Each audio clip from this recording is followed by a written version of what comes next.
जेव्हा SSB साठी मी गेलो, बंगलोरला माझी SSB होती. तर आपलं जे काही बेसिक प्रिपरेशन आहे, ते माझं पूर्ण प्रिपरेशन हे जे स्टरलाइट इंडस्ट्रीज आहे वेदांता, इथे आमचे जे काही वर्कशॉप व्हायचे काही लिडरशिप स्किलसाठी, टीम बिल्डअप साठी, त्याच्यापासून पण मला भरपूर शिकायला भेटलं.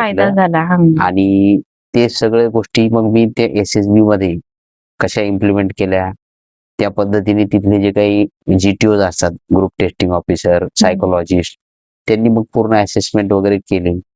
आणि त्यावेळेस आमच्या वेळेस 72 कॅन्डिडेट होते.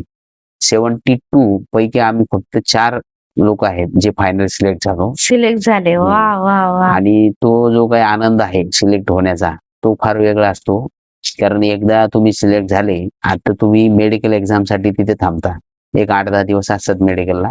त्यावेळेस तुम्हाला तो चेस्ट नंबर वरती एक क्रॉस भेटतो. आणि ते क्रॉस भेटला म्हणजे यू आर डन.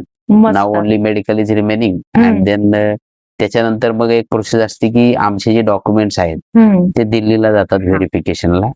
आणि मग मेरिट लिस्ट बनते, फायनल मेरिट लिस्ट. आणि फायनल मेरिट लिस्ट झाली की तुम्हाला कुठल्या अकॅडमी ट्रेनिंग साठी जॉईनिंग करायचंय, त्याचे जॉईनिंग इन्स्ट्रक्शन येतात. तर ते फार आनंददायी प्रवास आहे. एकदा SSB क्लिअर झाला की मग नंतर सगळे नॉर्मल आहे प्रोसिजर.